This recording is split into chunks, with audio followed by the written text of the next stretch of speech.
Today's November 23rd, 1997. This may be the last day ever that I will be in this apartment here at 2 Fifth Avenue, apartment 4M in New York City. It's the place where I spent most of the first 5 years of my life. My grandparents, Charles and Evelyn Trinan, moved in here from Brooklyn in the early 1950s, while the building was still under construction, in fact. They were one of the first tenants to live here. And in 1955, the year I was born, and the year that my mom separated from my dad and moved back up here from Florida, I came here.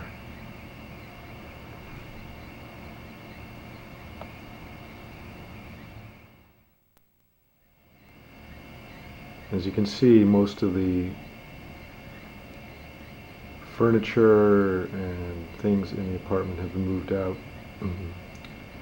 Right now, my grandmother, Grandma Evelyn, is living with her daughter Janet and Janet's husband up on Central Park West. She's 90 years old now, and it became too expensive for her to stay here and maintain her full-time round-the-clock nurse, which she requires. So we've all moved stuff out. My brother Paul and his wife Jane and I moved things out. Well, what you see here are just some odds and ends that'll stay here or go to the thrift store. But this living room, this is the living room area, was where our family gathered, right over here, where my grandfather sat and watched TV, which was right here. And this was grandmother's chair. She used to sit here. She sat there. There was a table here where my shadow is now. A mirror, a lamp. The mail would get put on the table here when it came in. I remember in this room, I used to tie my grandpa's shoes. He taught me how to tie the shoes, the laces on the shoes. He would sit in a chair that was right in this area here. And I remember learning about push-ups here because Grandpa would come in every morning when I was very young. Later on he didn't do it, but when he was in his 50s even, he did it. He would do 10 push-ups on the floor right about there. Right about there. And I think he was trying to set a good example for me. And of course also in here, Mary, who was a little Scottish nursemaid and housekeeper. She took care of me.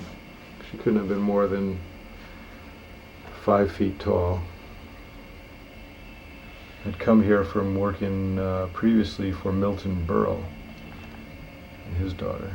And Mary and I used to crawl around the floor in here and in here. Well, let's just go for a little tour here. These are the front closets. And these closets, well, all the coats used to be hung. Now there's a lampshade. Up here, the hats were kept. Backgammon games, old nice leather backgammon cases, and all the coats, Grandpa's overcoats, Grandma's coats, the guests' coats, on nice wooden hangers which were here. And then over on this side, well actually this side was more Grandma's side.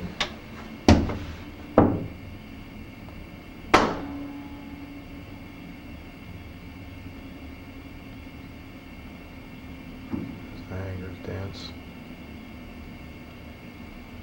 now empty.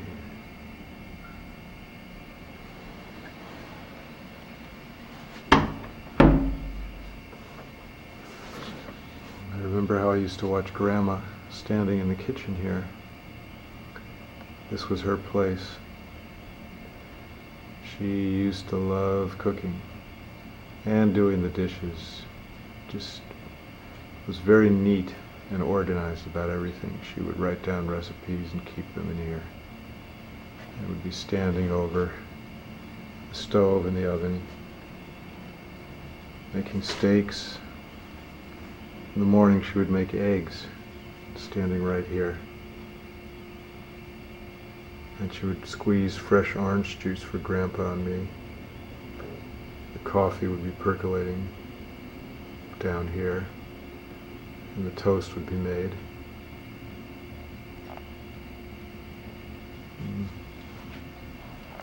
Often she would walk it in. Always.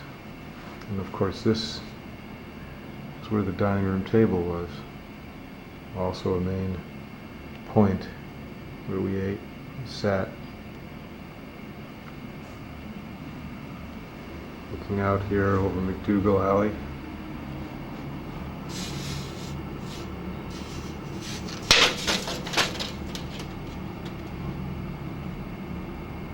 can hardly see it through this gray and dusty window.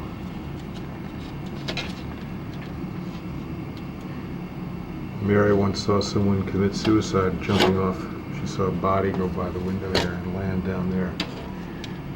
I never saw it.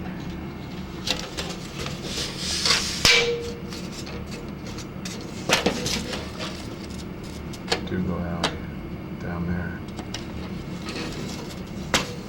How many times I've looked out at this landscape here, this scene.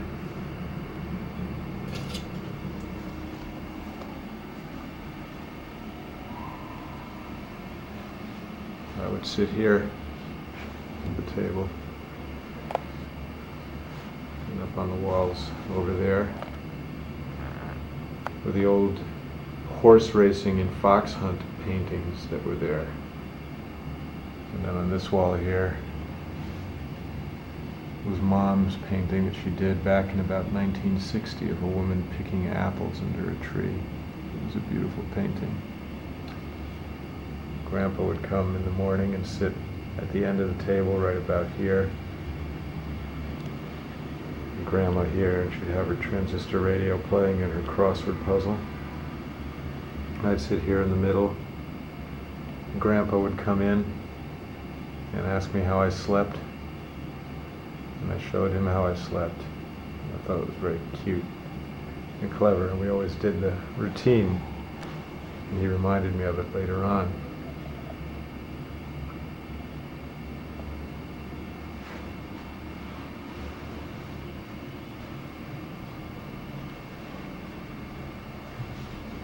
And this was a scene also of many family dinners. Passover, Thanksgiving, Christmas, and Passover dinner in here. I would, being the only child for some time, have the privilege of going to find the Afikomen, which I pretty much always found it.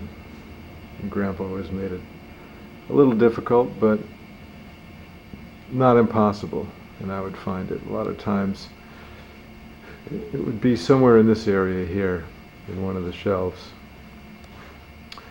or cases as it were. And these cases are amazing because they just contained so much stuff to me that was magical. Contained movies, old home movies, photos. Down on the end here, where all the booze was kept, and as I got older I was given the responsibility of mixing drinks for everyone. I was pretty good at it. I could make Bloody Marys, so I just pour the straight whiskey on the rocks. In Grandpa's case it was Scotch. Grandma liked bourbon. Old Granddad. Grandpa liked Dewar's. I'm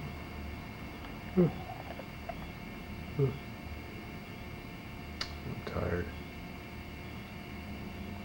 It's hard to see these bookshelves now in the fading light. I'll come back here, get a better perspective. Down here, of course, big stack of long playing records, LPs, and this is where the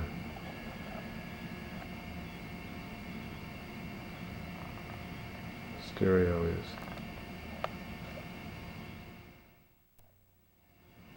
Yes, of course, the bookshelf, which still contains some things. There's the Reader's Digest condensed novels, which no one seems to want to take. But many books here, many classic books, many law-related books, many of Grandpa's law school reunion gathering books.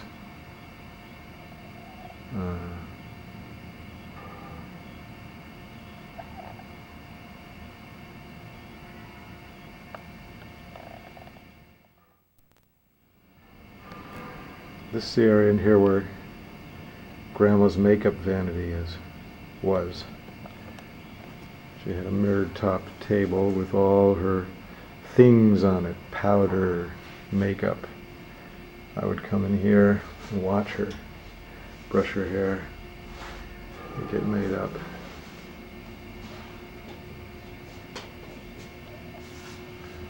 I think this might look better in sepia.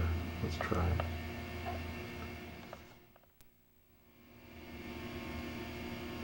What do you think? Somehow the color is interesting. I'll go back to the color.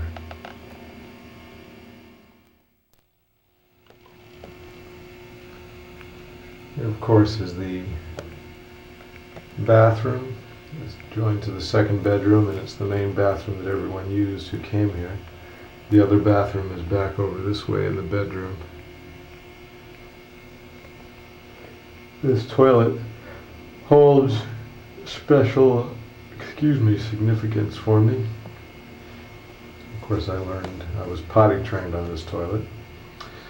I also remember one time as a youngster taking the end of the toilet paper after I'd gone to the bathroom and cleaned myself, and taking the end of the toilet paper and walking it out into the living room area where all the grown-ups were. I thought I was pretty darn clever at the time, taking the toilet paper out there. Also in this spot is where I heard the word vagina for the very first time. That Mom had been on the toilet, and because I was only 3 years old, I was allowed in there with her. And I was curious as to what that big mound of hair was between her legs, and I asked her. She said, "That's my vagina." Why something like that sticks in my mind, I don't know, but there you go. Anyway. This room here was Grandma and Grandpa's room, and this hallway was the hallway that led into it. It seems so much longer in my childhood memories. My crib used to be in here with them. And then again, of course, closets.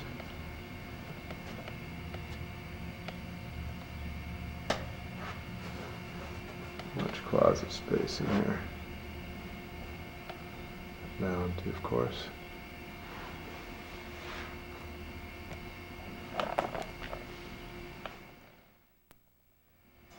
And this closet sure smells like a closet.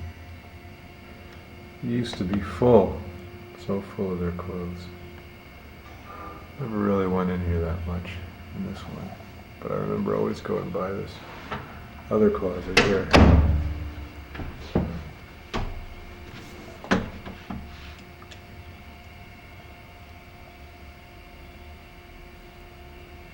Oops. No, we didn't lose power. That's strange. Oh well. Who knows? Yeah, this hallway here is where I first kind of remembered seeing light. Had the impression of the light